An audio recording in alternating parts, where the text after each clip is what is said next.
Hey everybody, it's Safi and Marco Dish Out on Movies, the only movie review show on YouTube to review movies in terms of food. It's just Marco here once again, and I am here today to review a new release movie. I know, isn't that surprising? Oh wait, I just reviewed a new release movie the day before yesterday. It just feels like I don't review any new releases, and it's like it's kind of like a lot more fun to do it that way, because when you review new releases, I'm just going to admit it right here and now, it's basically just to get more attention to the channel. Because honestly, I'll tell you guys a little secret about being a YouTuber is that YouTube hides channels that aren't popular already. So the channel like mine, YouTube does the best job that they can to hide our channel. And they'll erase likes, they'll erase comments. I had this thing the other day where all of a sudden 20 plus comments pop up that I did not see before. All of a sudden they just pop up, and it's like these comments go back all the way to like a year ago. And like YouTube hid them because like they want to hide these smaller channels or channels that don't agree with the things that they agree with. And so it's really kind of sickening. And they also hide views, and they make sure that like people have a harder time finding your video. And basically what you have to do as a YouTuber is you have to hack the system, and you have to find ways to get people to see your videos. And one of those ways is just to review the hottest thing to come out. That way, there's more of a chance that people will search more to see it, to see your video, or it might pop up more, like in the algorithm, they'll see your video in a hashtag, and it ends up getting a lot more people than you would if you just did older films, unfortunately. So I just wanted you guys to know that, because a lot of people, they'll ask, like, why do you review these new movies if you don't like them? And it's like, I don't have a choice, basically. It's like either this, or like you wait like 20 plus years just to get like 100 subscribers. So, I am here today to review another strangely relevant film to my situation, Barbarian. And this film, I heard a lot of great reviews for it. I didn't really hear much negative stuff about it. And I thought, it sounds really good. It has this simple premise, which means that it's probably not going to be very simple as it goes on. And I didn't watch any of the trailers on purpose, and I thought the poster looked great. I love the main cast. You got Bill Skarsgard. He's awesome, and I love it when he's actually in a film, because the thing about Bill Skarsgard, we'll talk about that in the spoilers, like there's just something really funny. Like whenever he gets cast in a film, it feels like I don't know, like he's just, I don't even know how to describe him as an actor, because I can't say anything. It's just, I don't know, there's just something about him that feels like off, which I'll talk about, I promise. It's not him personally, it's like him as an actor. And then Justin Long, awesome actor. I mean, how many great movies has he been in? He was great in Idiocracy. He was great in that movie Accepted, where they create the fake college. That's one of my favorite comedies. And of course, Jeepers Creepers, Zack and Miri Make a Porno. I mean, he's one of those actors that honestly, if I see that he's in a movie, it's like 60% chance that I'm going to watch it for sure, because I like him that much. He's that cool. He's that likable and charismatic. And the main actress who played the main character, Tess, she she did a really good job, honestly. Like, I really thought at first, like, she reminded me a lot of Rosario Dawson. Like, at first I thought, is this Rosario Dawson? And she just looks that young still. And I was like, no, it's not. It's this new person. I can't remember her name, unfortunately, because I just watched this movie and I have an appointment in like 10 minutes that I need to get to. A video appointment, not like a doctor's appointment. Don't worry. Marco's just fine. I do have a little cold, but that's about it. So the movie's all about this girl who goes to stay at an Airbnb so that she can do a job interview for like a documentary film. I guess she's the researcher. I can't remember. You know, there's a lot of points in this movie where they'll have like these little exposition dumps, and it'll just go like 1, 2, 3, and it's like, okay, well, wait, what did they just say? Like, what did that person just say? What did that person just say? What's that they're listening to? Like, there's so many points in the movie where things just happen out of nowhere in general, and I did think that was an advantage that the movie had at some points. You know, there were some really good twists in the movie, and I loved some of the twists. Didn't love all of them, that's for sure. And there were just a lot of... I liked... Now, here's the truth, okay? I liked the first half of this movie a lot. I thought the first half of this movie, it's creepy, it's suspenseful, great character building, great setup. I'm enjoying every minute of it. I can feel like, wow, this is another great original movie. Like, you have movies like The Black Phone and, you know, all that, and what was that other one with the wind falling, or the fall? I don't know. There's one on Netflix that was good, and that was also original, and that one was good until like the end. And this movie had a similar problem where I really loved that first half. I was getting ready to put this as like the 5th or 4th best movie of the year. But then there comes a point where a character enters who's new, and, you know, that's not a spoiler. I mean, it's just a new character enters. You know, it's sort of like a non-linear story in the sense that it jumps all over. And this character, you know, they get to a certain place, and then the movie just completely falls apart. I mean, it falls apart so much that it's almost kind of like a shame. Because, like, I feel like I wish I could... It almost feels, honestly, like my situation, to where, you know, if you guys don't know, and I know you probably don't care, but I've been trying to make my first film for the past 5 years, and I thought, what could be easier than shooting a film in my house?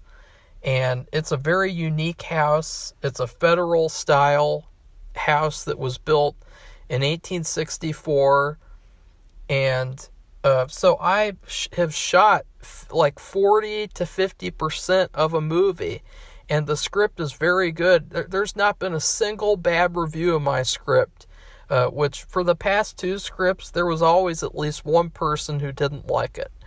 And I got halfway through shooting, and then all of a sudden you have these evil, greedy development cocksuckers from this company called Queerwind Purple, as I like to call them, and they've decided to sell my house and all the properties around here so that they can develop over the top of it like a Stepford Wives style place that I like to call Bone Hill Village.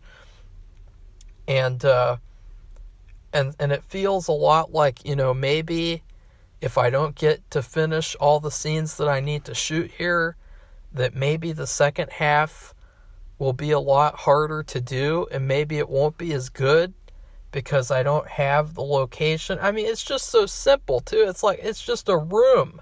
It's just one room, and it's like, how could you fuck that up? How could you fuck up shooting one room? Oh, piece of shit, greedy corporate cocksuckers. That's how. And it feels like with this movie, it's like different people made the first half of the movie, and then different people made the second half of the movie. The second half gets really preachy with its message, which I don't even know what the message is. It's like some sort of a... At first I thought it was like a message about like men versus women, but then it turned into like a parent-kid message.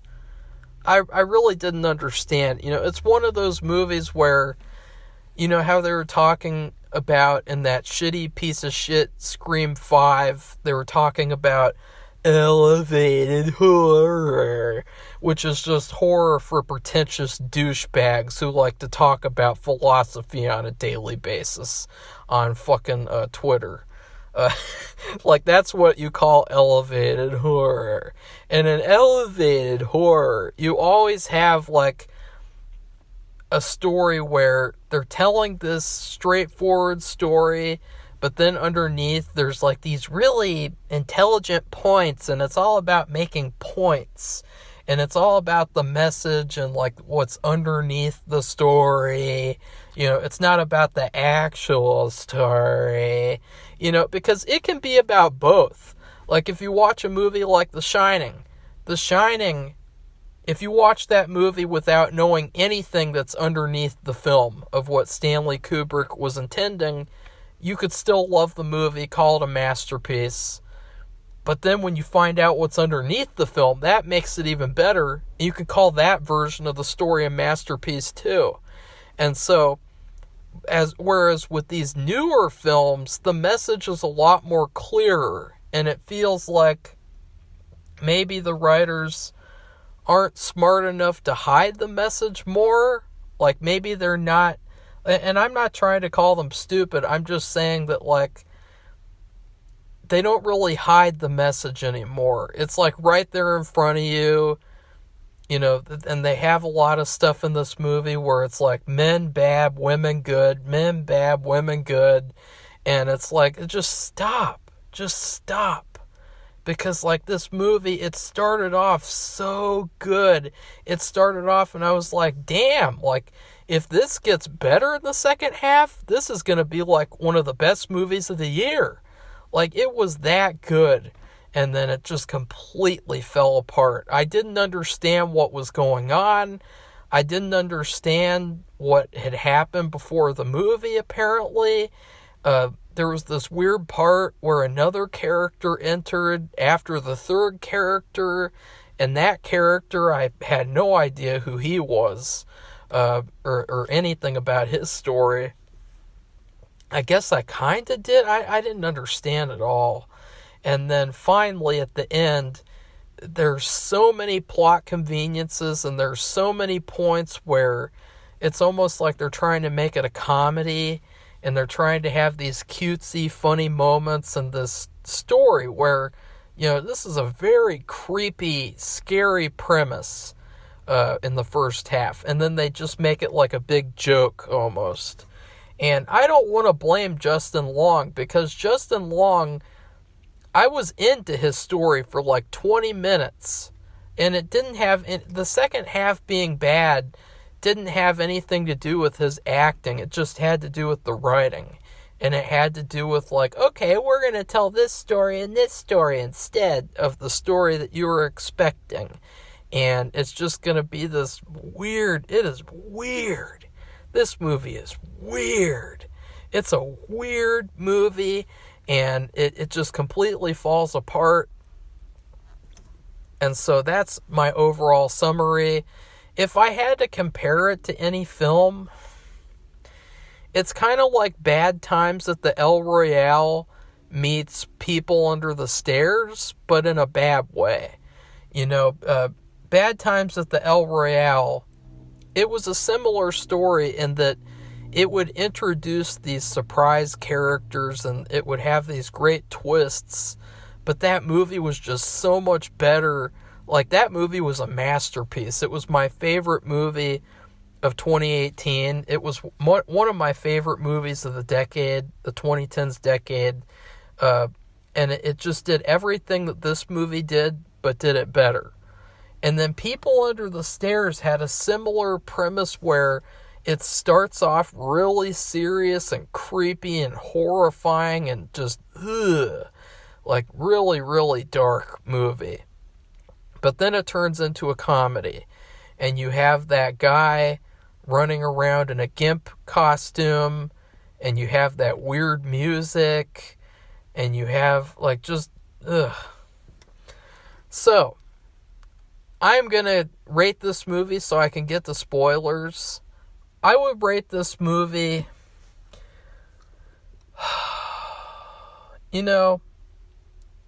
I really don't know. I'm sorry. It's hard to think about like a food or something where you like it a lot and then you don't like it, Okay. There was this one restaurant called Cooper's Hawk Winery and Grill, I think. I don't know. It's called Cooper's Hawk, and there was this one time we went there in Columbus or something, and it was so delicious. It was so good. We got, for an appetizer, shrimp with lime and tequila avocado sauce. It was so delicious. It had bacon wrapped around the shrimpy poos, and it was just the greatest thing ever. And they had pretzel bread. And then for an entree, they had this new burger called the Roadhouse Burger. And it had like bacon jam, and it was so delicious. I loved that meal. And then they actually added that same restaurant near where we live. And so I went there for one of my last birthdays. I think it was in 2019. I went there for a birthday, and I thought, I'm going to get the same thing I got before, and it's going to be so good. And it was not very good. It was pretty meh, to say the least. You could tell that it wasn't made with the same love that it was made with the first time. And so it was kind of like, and it was also when I turned 21, and so I had some drinks, and that sort of made it like, this is kind of, this is good food, yeah, that's what I was like, that's what I was like. And to top that off, I got really mad because my mom, I didn't get mad, but I was kind of weirded out because for some reason she had mistakenly got me a vanilla cake, and I hardly ever eat vanilla cake at all. And so then we also somehow got a chocolate cake as well. And so I had two cakes. Both of them were pretty weird, but then it was a weird twist because the vanilla cake was actually really delicious. And it was so good. It was like eating like a frosted donut. And then the chocolate cake sucked. But it was just a very weird experience. It was so weird. It was not, and of course it was probably because of the cursed object that it was so weird as well. But that's what this movie reminds me of. It reminds me of like getting something you really, really like, and you're like, oh wow, I've never had this before. This is really good. And then you try to get it again, and the more that you think about it, not very good. So, in terms of spoilers, and by the way, I was not mad about the vanilla cake. It's just I was weirded out because, Safi, she has like a problem. She's not a very good gift giver for some reason. Like, it's really weird. It used to be like when I was a kid that she would get me like really good gifts and that they were really personalized. And then as I got older, they started getting less and less personal, Which it's so weird because it's like I like movies and shit, and so you'd think that like you could just get movies, but like she's got me some really strange gifts before. Like there's this one time where she got me a magic set, and that was that was really weird, but I still appreciated it. It's just you know what I mean when you get like a gift from someone and you're really weirded out how impersonal it is. Well, I gotta be honest with you, it is better than being ignored completely, because there's members of our family who send us gifts, and they send my parents gifts and they don't send me anything, and it's like I don't exist or something, and it really pisses me off. And so like that pisses me off even more, and I know that's a tangent, but whatever. I've never talked about that before, but it really pisses me off. Like, it's so bizarre. It's so insulting, and it's just so, gross. So in terms of spoilers, at first you have the story with Bill Skarsgard and Rosario Dawson 2.0. And you think that maybe Bill Skarsgard's a bad guy, because he's doing all this over-explaining where he's like, I was going to have the wine. I was going to have some wine. And then I decided not to, because if I opened it, you'd think I drugged it. And so I'm just going to wait here until you get out of the shower so that then I can open the wine.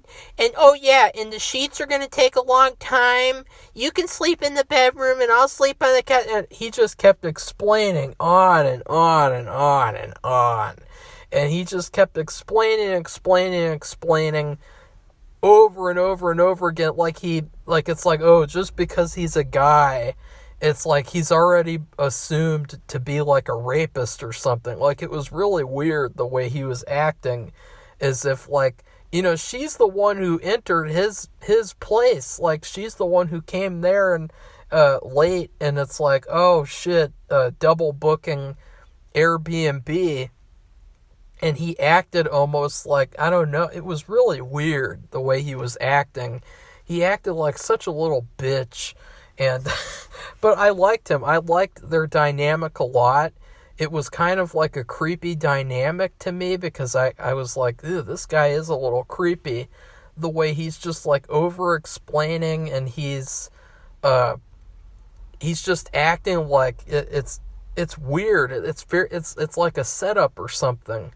And so it was a little suspenseful.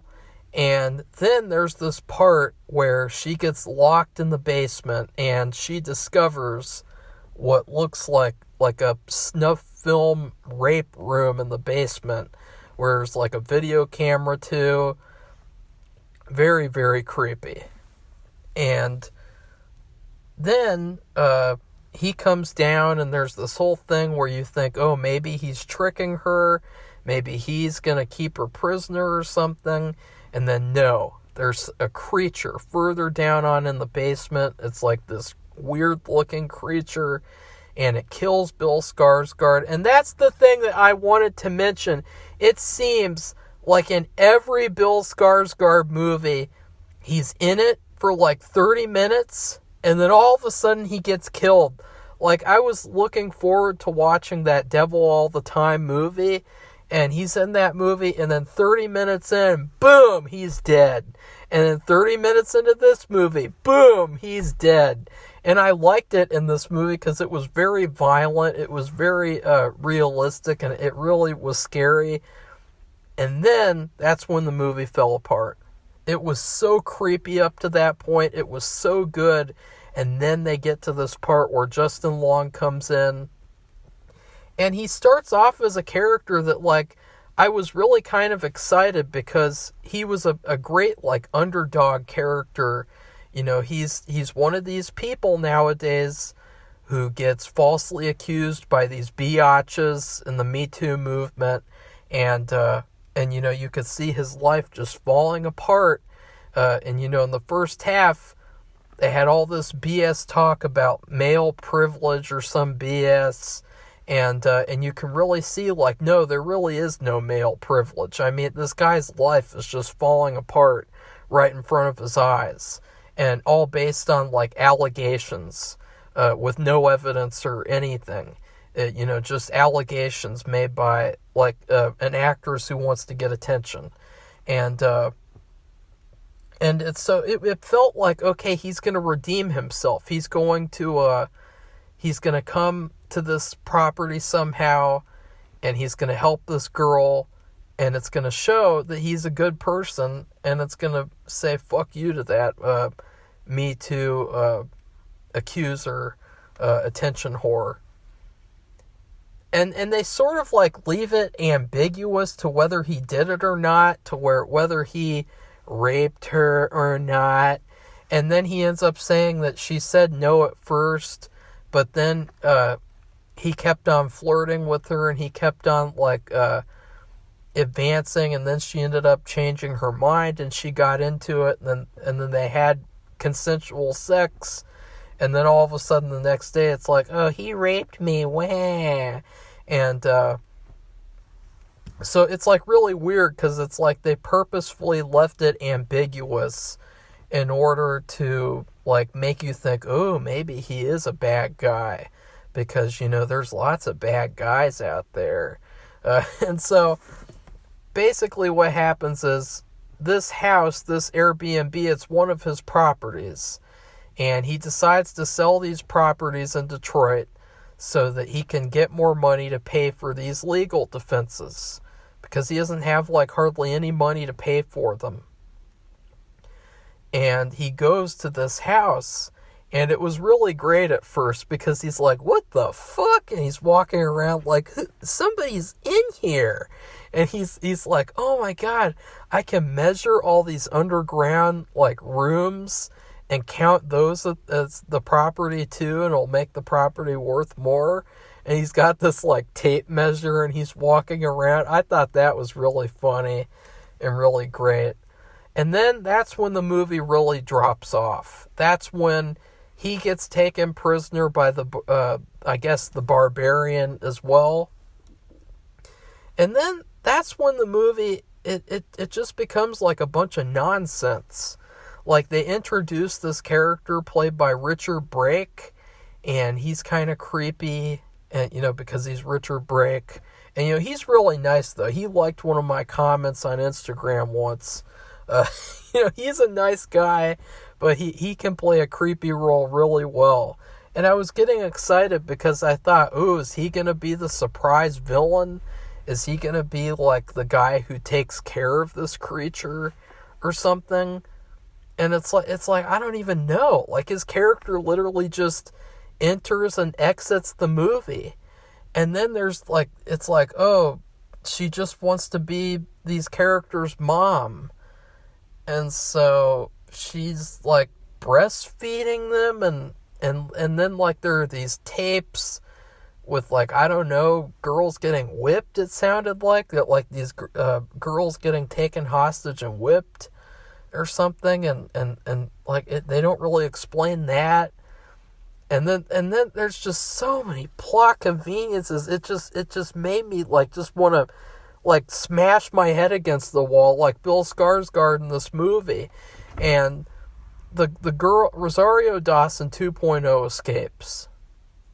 And first she meets a homeless guy who just happens to be there. And the homeless guy says, wait a second, you don't want to go down there because the girl's still down there. She's going to kill you. She's going to come out at night and fuck your shit up. And she's like, but wait, I gotta save this random guy that I never met before. I gotta save him.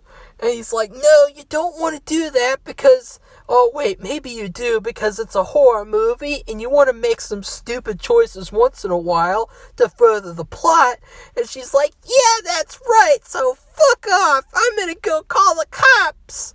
And you know what happens when you call the cops in a 2022 movie. And so she calls the cops. She goes, ring, ring, ring, ring. And then they drive by, and they're, like, in their car, and automatically you know what they're gonna do. they're gonna have a police pullover scene in a 2022 movie. And they're gonna have the police be like, ma'am, you... Okay. We are not gonna believe anything you say, probably because of certain factors that you were born with, because we're all racist, sexist cops, apparently, and we are just not going to do our jobs because that will make the plot scarier, and, we can't go into that house because you left the key in the house, so we will not believe you, bye-bye. And she's like, but wait a second, stuff happened in there. I was taken prisoner in there. And it's just the stupidest. I gotta say, like, that police pullover scene, that was one of the stupidest scenes in 2022 movie history. Because these cops, they didn't believe her at all. They didn't do anything to help her.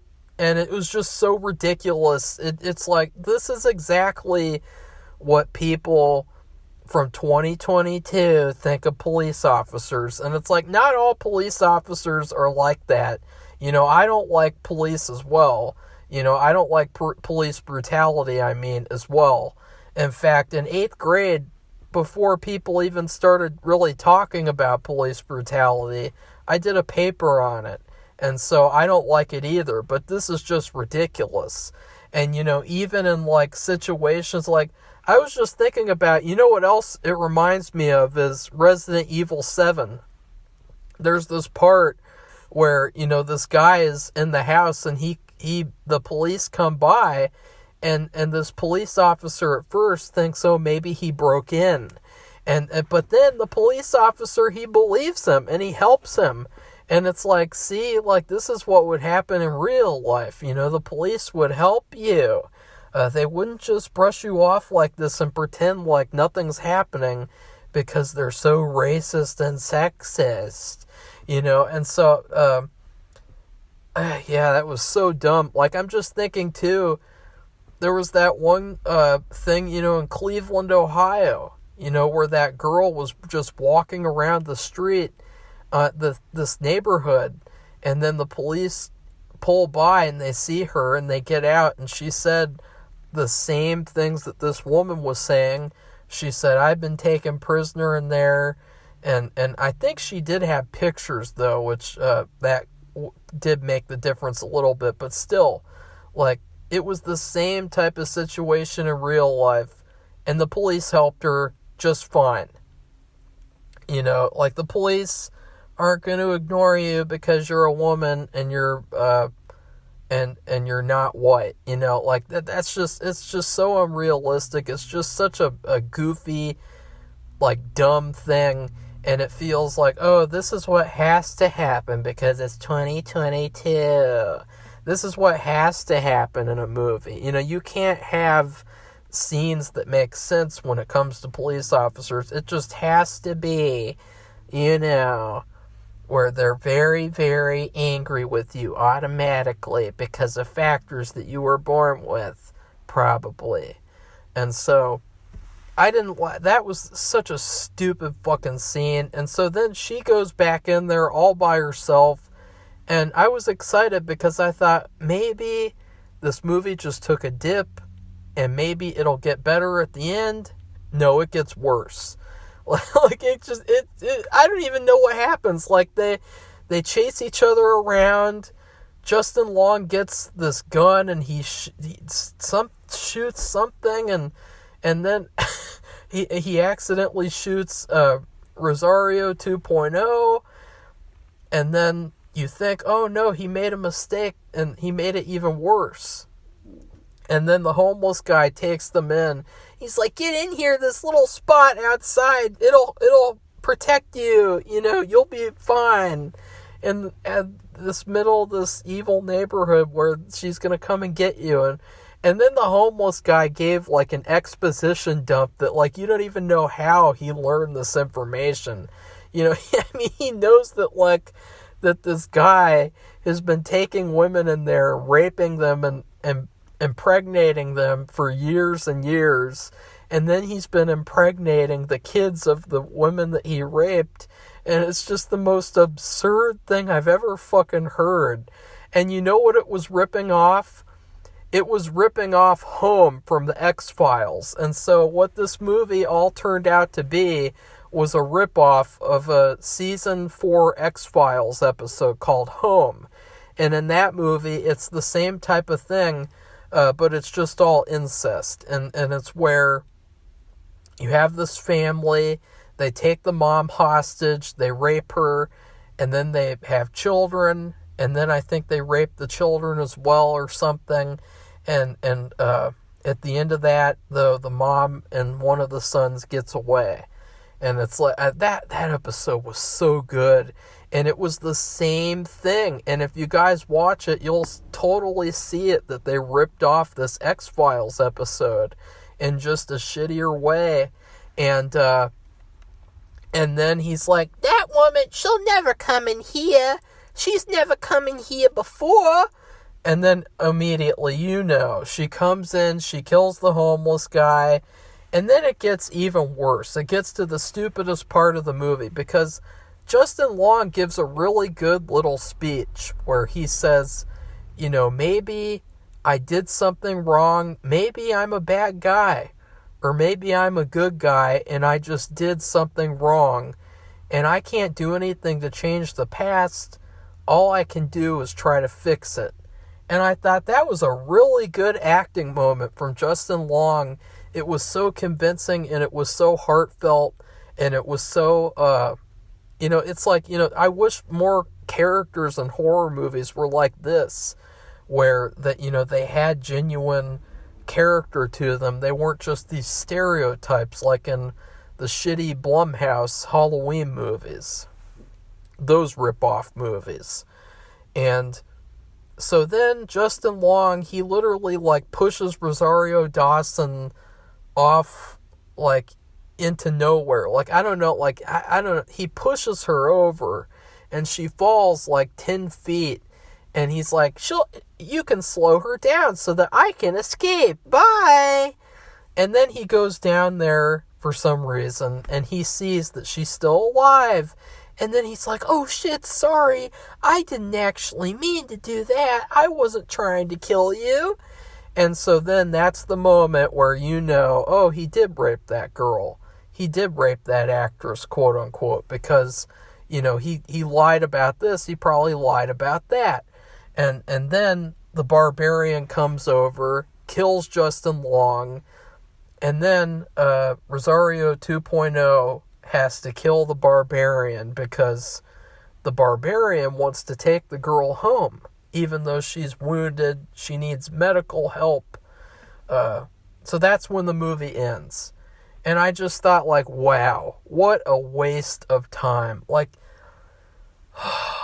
That first half was so good, and then they ruined it. They just totally ruined it. There was no reason. They could have had a twist where she pushes him down. And then, both of them are injured. And it's like, oh shit, both of them have injured each other. And it's like, you've never really seen that in a horror movie before. Usually it's just one person injures the other person on accident. That could have been good.